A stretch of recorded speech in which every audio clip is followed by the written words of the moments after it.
Hello, good afternoon, everybody. Very nice to be here with you in Hamburg. My name is Peter Prengaman, and I am the Global Climate and Environment News Director for the Associated Press News Service. I lead a team around the world focused on many things that come under the giant umbrella of climate change. Extreme weather, as we've seen a lot, biodiversity, international climate negotiations, green transition and sustainability, among other things. When it comes to green energy and sustainability, one area that my team is particularly focused on is green shipping. As all of you know, and one of the reasons we're here, this is one of the hardest sectors to decarbonize. And just think about a little bit what's involved here. We have these massive ships, some of the largest things man-made on Earth. They're carrying an incredible amount of cargo, and they're doing this through the ocean, where currents and storms make it a pretty volatile environment. So it's not easy, understandably, to move away from some of the heavy fuels that have built this industry, but come with an environmental and climate cost. Today, international shipping accounts for about 3% of total greenhouse gas emissions, and if it were a country, it would definitely be in the top 10 of emitters. Despite the challenges, great strides are being made towards green energy when it comes to shipping. When the International Maritime Organization said last year that by around 2050 it wanted to be carbon neutral, that seemed much more possible than it did even a few years ago. That said, it's still a gargantuan challenge. Over the next hour, you're going to hear from several experts in shipping, including ministers, diplomats, company leaders, the head of Hamburg's Port Authority, and the Secretary General of the International Maritime Organization. And then a little bit later, I'll be moderating a panel on green shipping corridors, what they are, and how they can play a role in decarbonizing shipping. Without further ado, let me introduce the first speaker. Minister Pralhad Joshi is Minister of Renewable Energy, New and Renewable Energy from India. Please welcome to the stage.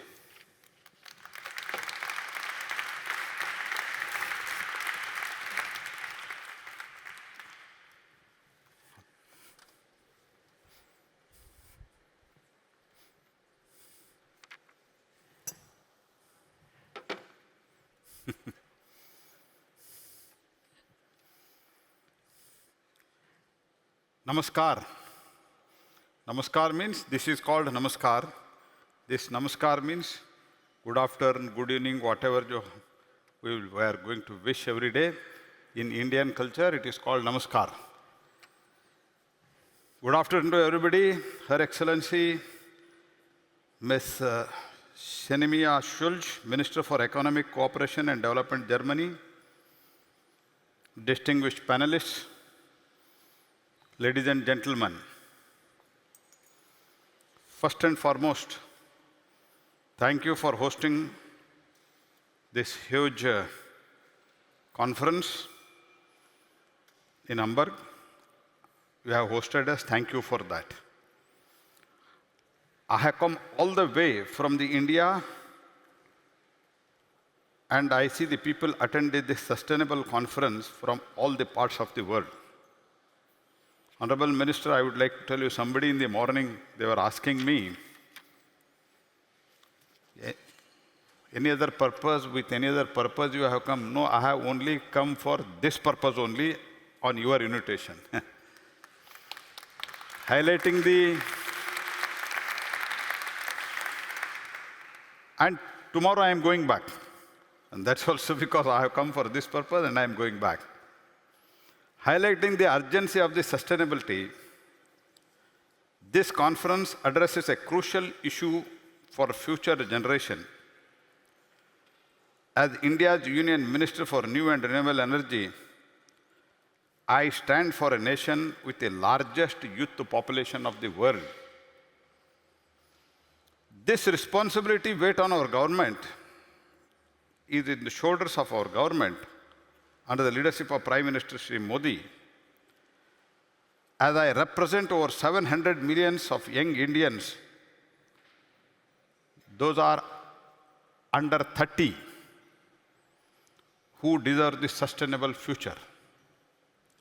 And even though India is the lowest per capita emission in G20, I am proud to highlight that India is the only country among the G20 nations to have achieved its climate targets well ahead of the schedule.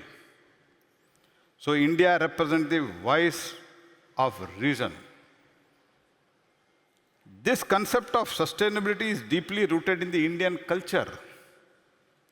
From the ages we have been worshipping the nature, believed in interdependence of life forms. And we firmly believe nature can fulfill our need. It cannot fulfill our greed. That is the belief. It has come from Indian Upanishad, Vedas and Upanishad, 5,000 years ago. Our ancient scriptures like Vedas, Upanishad contain hymns that signify the need of the harmony between mankind and the nature, the earth and the cosmos. What I am going to chant now is the Gayatri mantra. That is, we daily worship morning. Almost majority of the Indian worship in the morning the sun. Om Bhurubha Swaha Tatsavitarvarenyam Bhargo Devasya Dhimahi Dhiyo Yona Prachodayat. Iska artha, this is the meaning of this is, we meditate on the glory of the divine light of the sun, not S-O-N sun, S-U-N sun, that illuminates the three realms, earth, space, heaven. May it enlighten our intellect and guide us on the right path. With this chanting in the morning, we start our day. Written thousands of years ago, this mantra is dedicated to the energy of the sun, emphasizing the enlightenment and illumination. Even today, crores of Indians start their day with this mantra, saluting the sun God with the Surya Namaskar. What I said Namaskar means, as we see come out in the morning, and first we do like this to the Surya. This is what is done from 5,000, 6,000 years, because we know there is energy in the sun. With that energy only we are living today. And Indian ancient texts highlight the importance of the harmony between humans and the environment.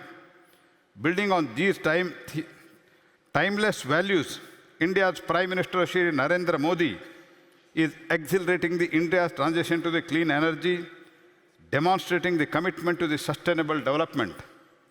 Let me tell you, this transition is being ensured between 2019 to 2024. I was Indian Union Coal Minister and Mines Minister. I undertook various initiatives to ensure the just transition in the coal mining also.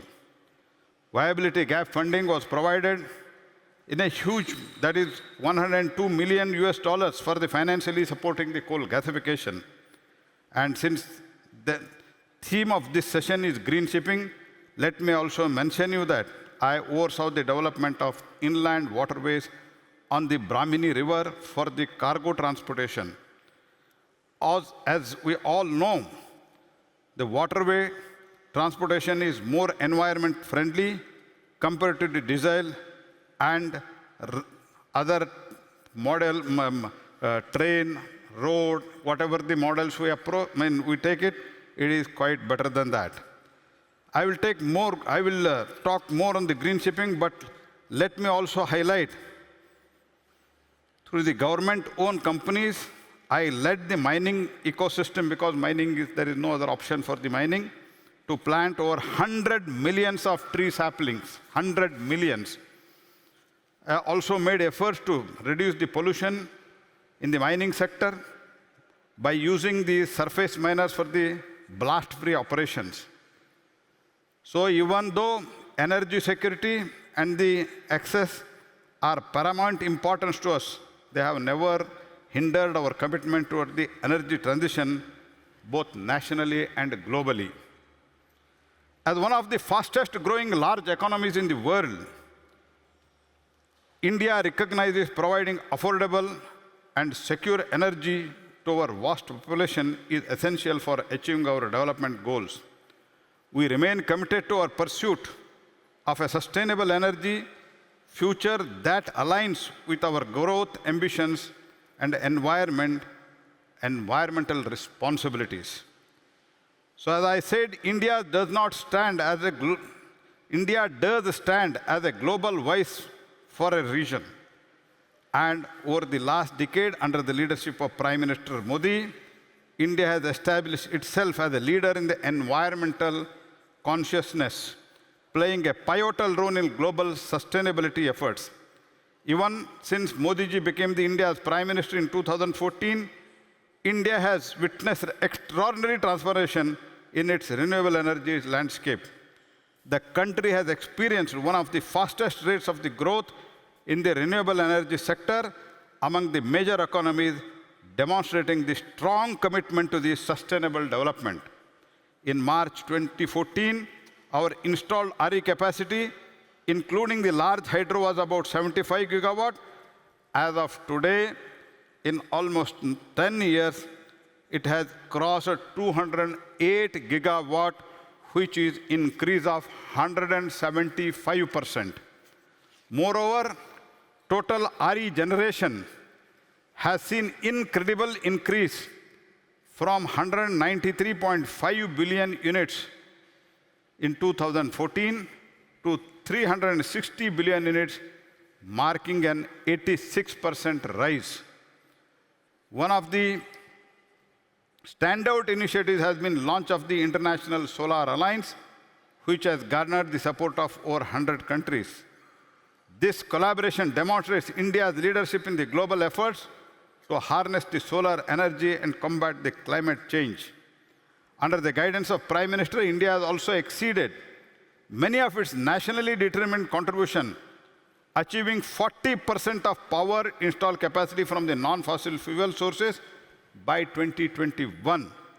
This is an impressive 9 years ahead of the schedule. Additionally, we have reduced the emission intensity of our GDP by 33%, 11 years ahead of our original targets. Most notably, our solar energy capacity has grown 33 times since from 2014. This monumental achievement positions India as the global leader in the renewable energy and reflects our unwavering commitment to the cleaner future. Now coming to India's progress in green shipping, we understand that maritime sector is vital for the global trade and transition for the transportation, but it also significantly contributes to the greenhouse gas emissions. As we progress towards the achieving net zero emission, the necessity of sustainable maritime transport has become very, very important. Let me tell you that India is making significant strides in the green shipping sector, driven by the government initiatives, technology-led endorsement, and international collaborations. I'm sorry. Got to keep going. They're telling me. Thank you very much. Okay. Thank you. I'll complete. India's shipyards is being modernized and upgraded, while order dockyards are being evaluated for reopening, expanding the green shipbuilding capacity. Today, global industries, as India is promising for the hub for the green shipbuilding, thanks for the government's strong emphasis and alternative fuels, renewable energy sources like biofuels and wind power. These are all the things what India is doing. That only I wanted to tell with these words. Thank you. Dhanyavad. Namaskar.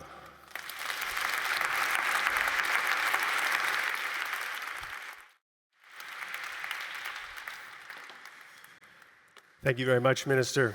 Next up, we have the ambassador from Brazil to Germany, Roberto Jaguaribe. You want to come up?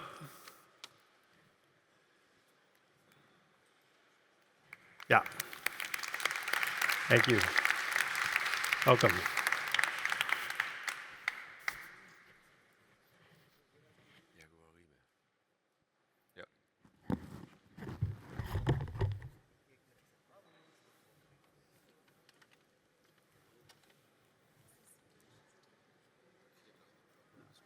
Hello.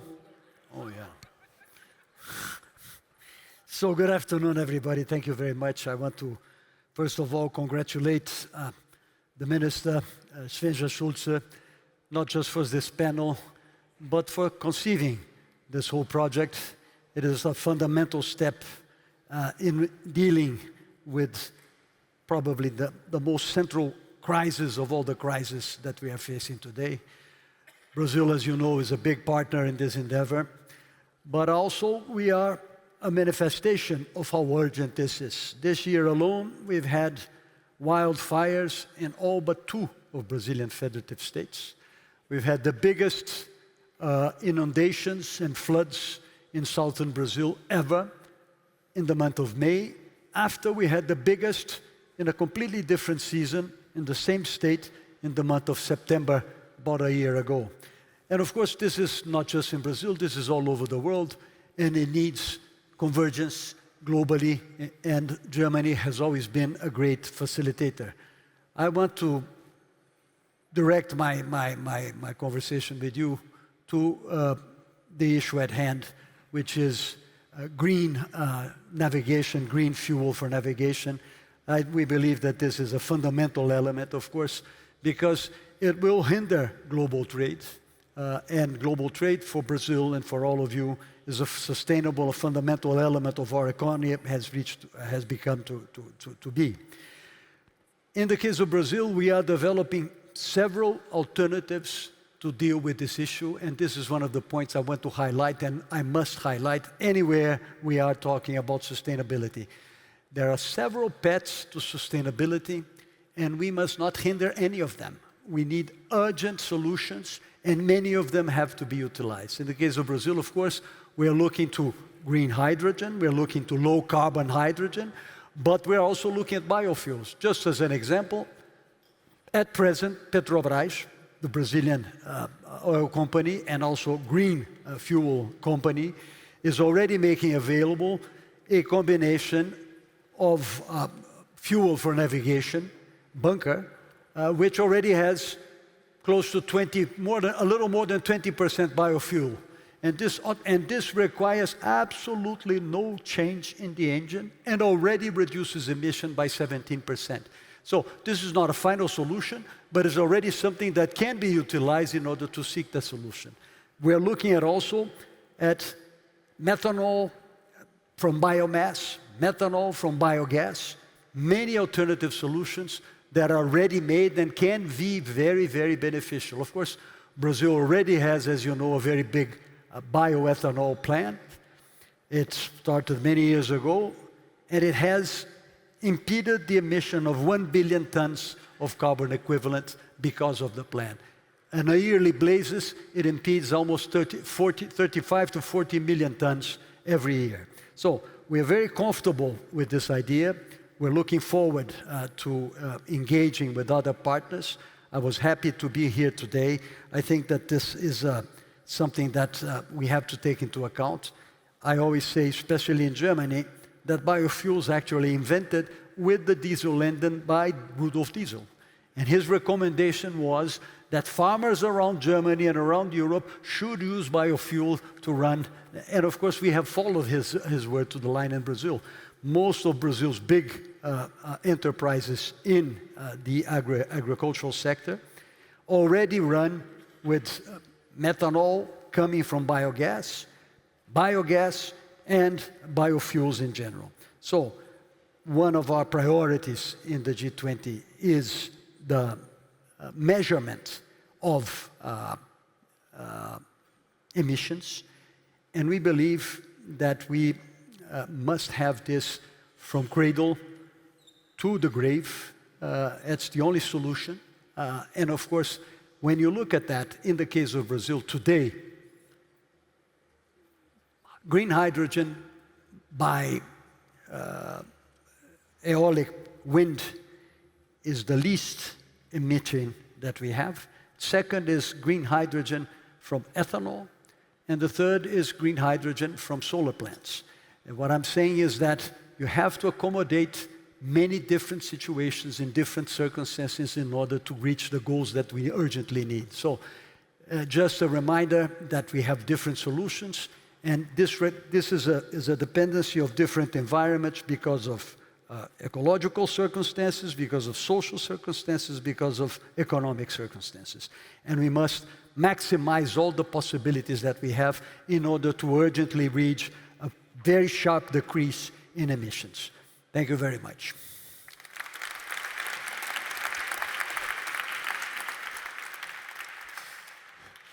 Thank you, Ambassador. The next people to come up are going to come two at a time. We have Arsenio Dominguez, who's the Secretary General of the International Maritime Organization, and also Jean Meier, who is CEO of Hamburg Port Authority. Please join me in welcoming them.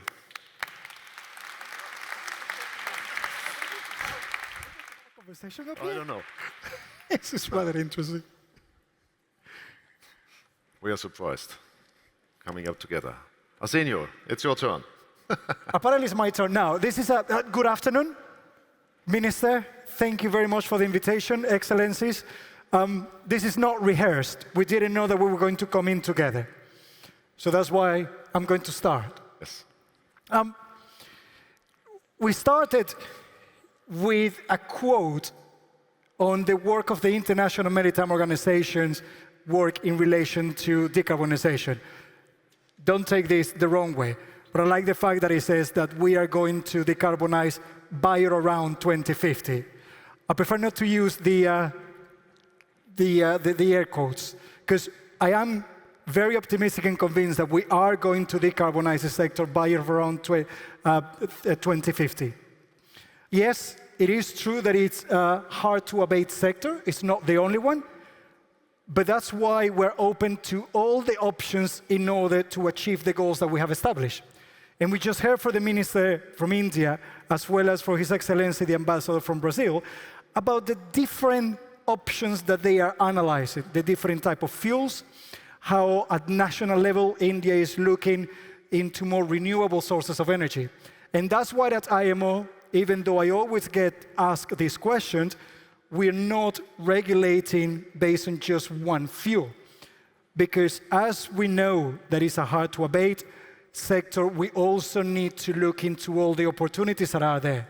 And that's what our analysis into the different options, from alternative fuels to the new technologies that are being developed, including wind power technology, carbon capture and sequestration, and there will be other technologies that we'll expect to come into the market, will support this transition.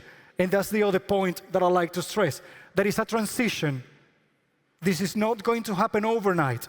However, even for the goals that we have set for 2030, which is a reduction between 20 aiming to 30%, and upscaling of 5 up to 10% of renewable energy, the measures that we have already put in place, the technical measures, operational measures, can actually help us to achieve this.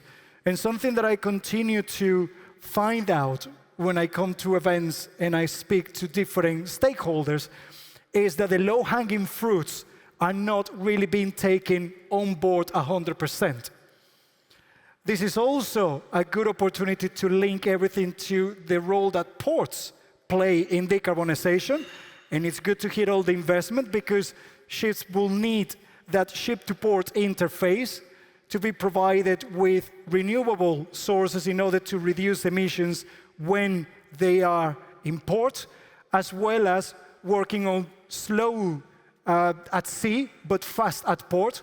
So everything that can be done in relation to enhance the operational aspects of the port would also contribute on decarbonization. For the last 2 weeks at IMO, we were discussing the next steps in relation to the technical and economic measures. We continue to make progress. We are on track to approve and adopt these measures by October next year. And then comes the implementation part. And the economic measures, it's the opportunity to support the transition of shipping into decarbonization. And that's why we're carrying out the necessary analysis of what will be the appropriate measure to be adopted in relation to the lowest impact that it will have on the sector and, of course, on all the consumers.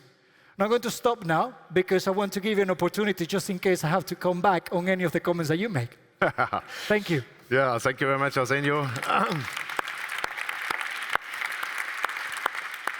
First of all, also from my side, thank you very much, dear Minister Schulze, Minister Joshi, and Your Excellency, Ambassador from Brazil, for your kind speeches. I think I will try to save some time because we have heard a lot already from the Minister.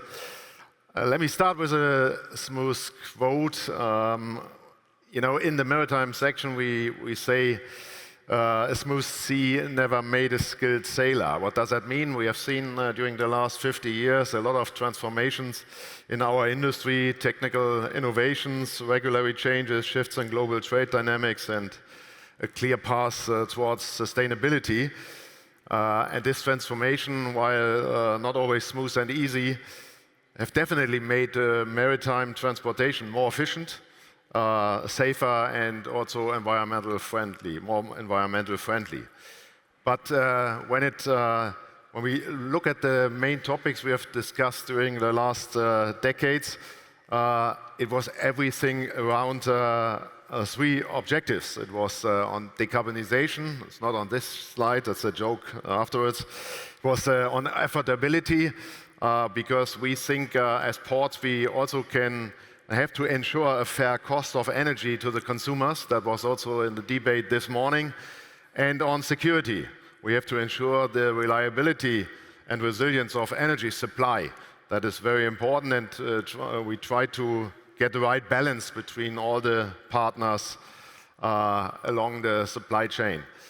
As president of the IAPH and CEO of the Port Authority here in Hamburg, I take pride to emphasizing that ports reliably connect the world's markets already and create the foundation for stable trade and intact energy supply chains. And I think we are guarantors for making energy available, especially in these very turbulent times around the world.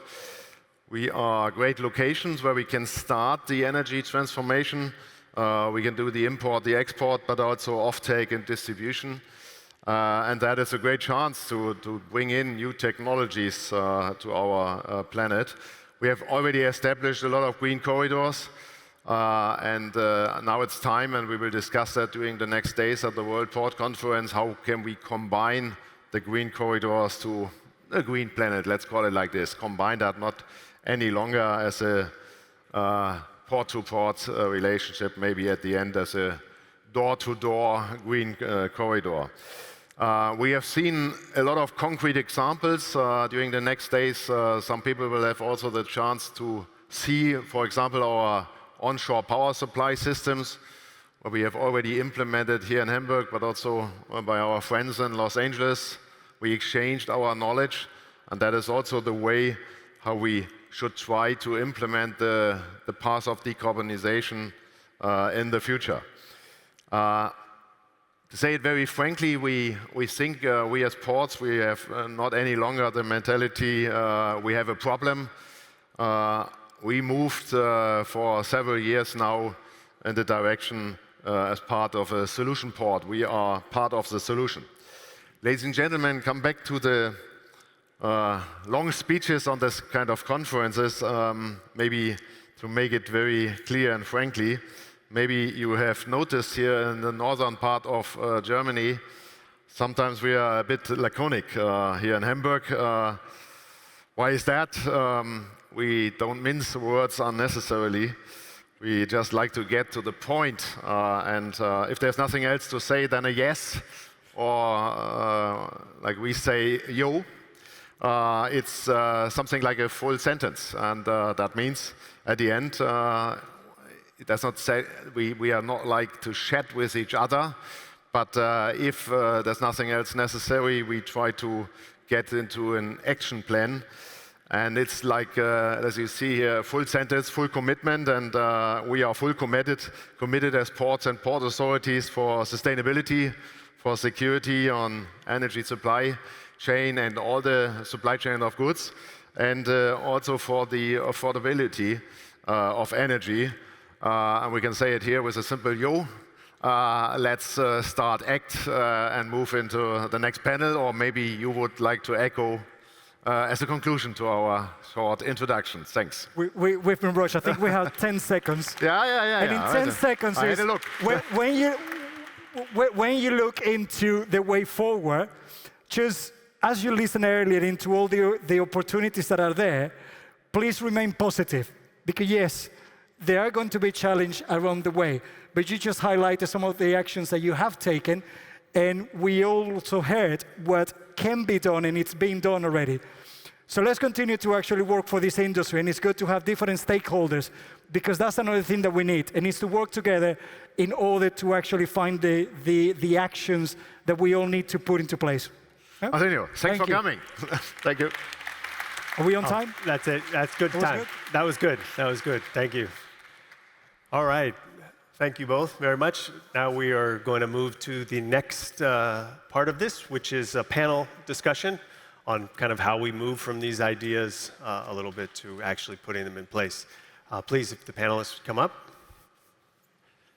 and I'll introduce everybody once they come up. Thank you.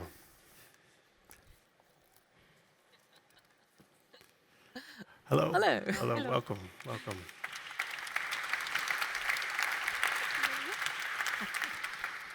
All right, well, let's get into it. Let me introduce everybody first. To my left is Bud Gar. He's the Vice President of MSC Group in Switzerland. Next to him is Mirja Nibbe, Managing Director of CMA CGM, Germany. And then next to her is the Federal Minister Svenja Schulze, Federal Minister of Federal Ministry of Economic Cooperation and Development, known here as BMZ. All right, well, let's get into it. We heard a lot of interesting things, a lot of ideas, and I hope in the time that we have, we can start moving towards, actually implementation. Minister, I want to start with you. We're here in part because you and other countries and companies are going to sign a declaration around green corridors.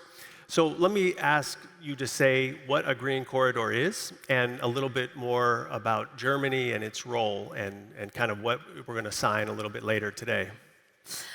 Yeah, you just heard that before. The shipping is responsible for a lot of amount for CO2 emissions. It's more than Germany as a whole is emitting. So it is really important that we make this sector sustainable. And it is possible. We just heard that before. The technical knowledge is there, but we need to deliver. And that's not so easy, because a lot of people must come together. And that is why maybe you wonder about why a development minister is here. That is because we are the ones who know about our partners in the world, about the developing countries. And the developing countries are also part of the solution. We need to bring together various actors. You heard that before. We need the fuel producers on board. We need the companies that can transport these new fuels. We need ports that are able to deliver these renewable fuels. We need shipping companies that buy that. We need banks that finance such endeavor. So it's not so easy to bring them all together. And that is what we are doing here today. We bring these different actors together, and that is something that we are used to do in the development cooperation, bringing people together, building new coalitions, because what is important for us is that is a chance for developing countries to be one of the front runners, to deliver new fuels, because a lot of these countries have enough sun, they have enough wind to deliver renewable energies. And that needs to be fair, because the first step is that they deliver energy for their own people. Because a lot of people in Africa, they have a lack of energy. They need first to support themselves, their own societies, and then in a second step, they need working conditions, and they need hydrogen producing plants, they need to bring a sustainable development forward, because that is important to make this shipping really sustainable. It needs to be part of the developing path of our partner countries.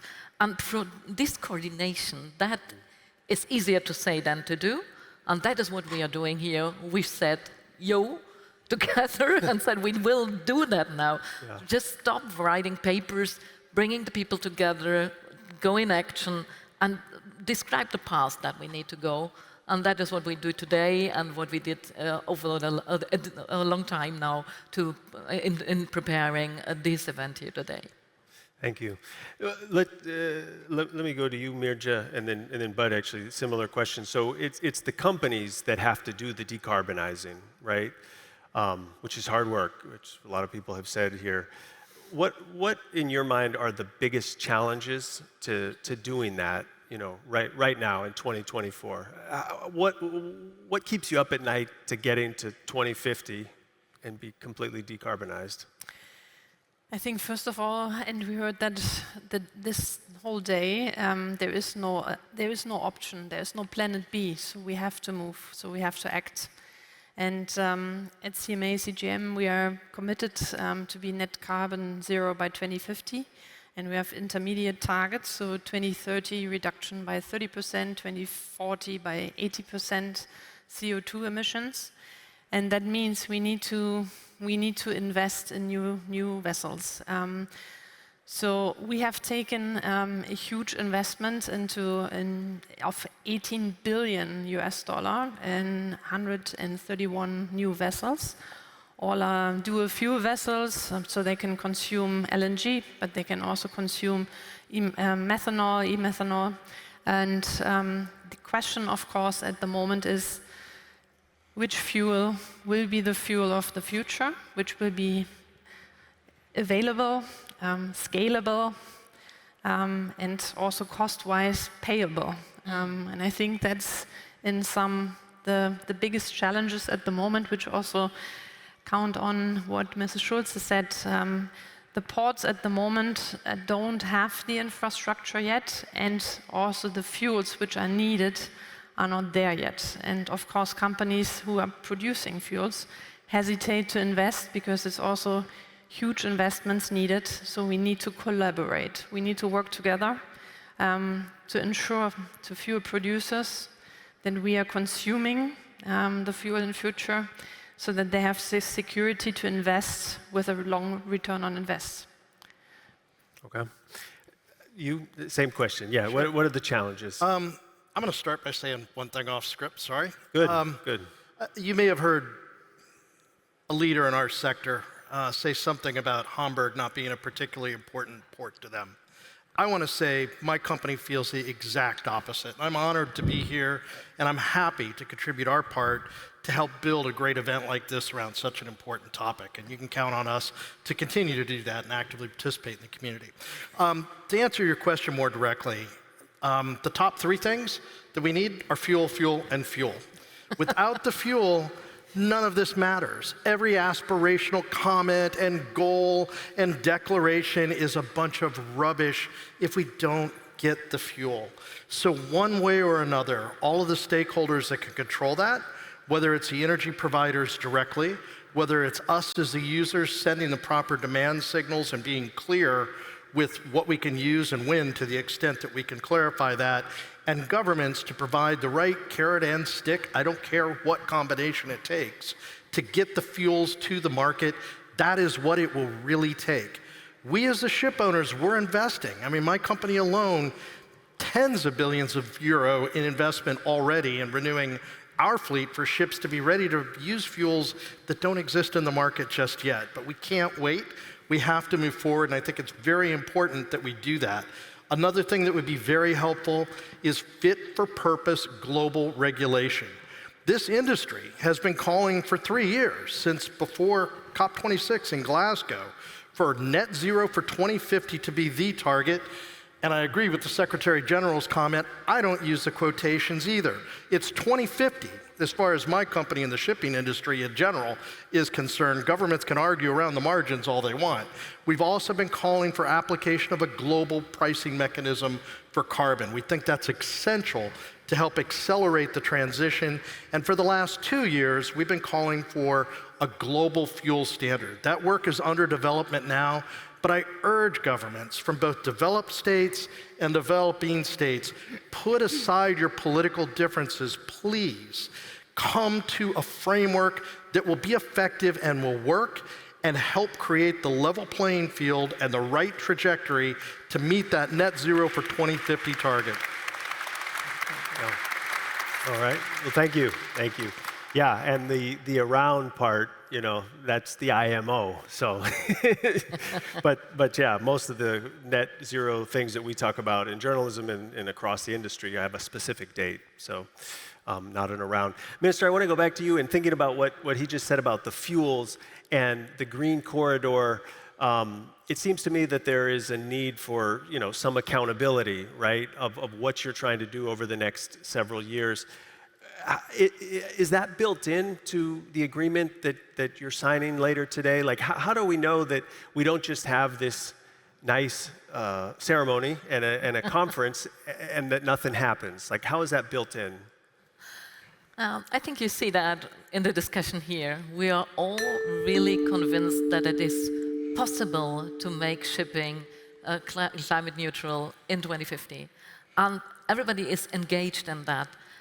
Having this alliance on green shipping corridors, that is the first step, because it brings the people together. It brings all the ones who are needed on the table and with the governments to do the right things to support you and not hinder you to make that happen.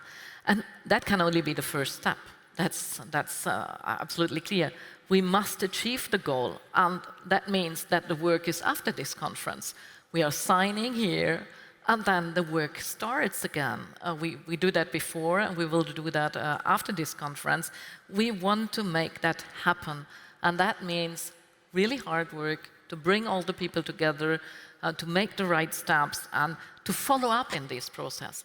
And that is the first conference, the first Hamburg Sustainability Conference.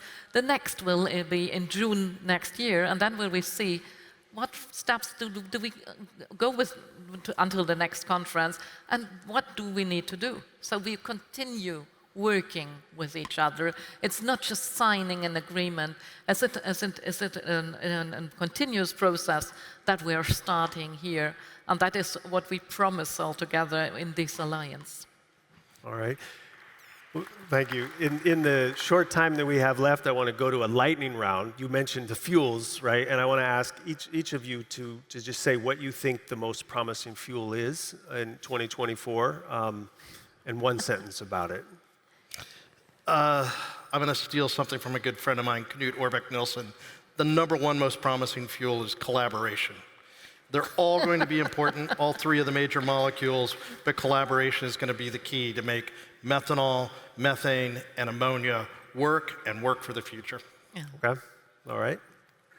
I would like to add to that, right? Collaboration, I think we have to collaborate with the industries, the fuel producers, even us as shipping lines, we have to, and we need also a fair playing field provided by same rules, same standards. First movers cannot be not competitive because of a cost deviation. So that's super important, but I think we are also as a company agnostic, so we are looking into different fuels. At the moment, I think methanol and definitely LNG are the best intermediate available and cost-wise the best fuels to go for. Okay. Minister, I don't know if you want to weigh in on this? I think we need to decide it together, so I absolutely agree. It is about collaboration. We can't decide that on a green table and just the government said that is the right thing. It needs to be really the solution that works, and therefore we need all of you on the table, because deciding something that ships can drive us, that's impossible. So collaborating, working together, develop the solutions together, that is what is needed. All right. Well, we are out of time. I want to thank the three of you. I know this was a very quick panel, but I think we shared a little bit. And For everybody who is going to continue on to the signing, that is going to be in City Hall. So just follow out after that. Thank you all. Thank you. Thank you.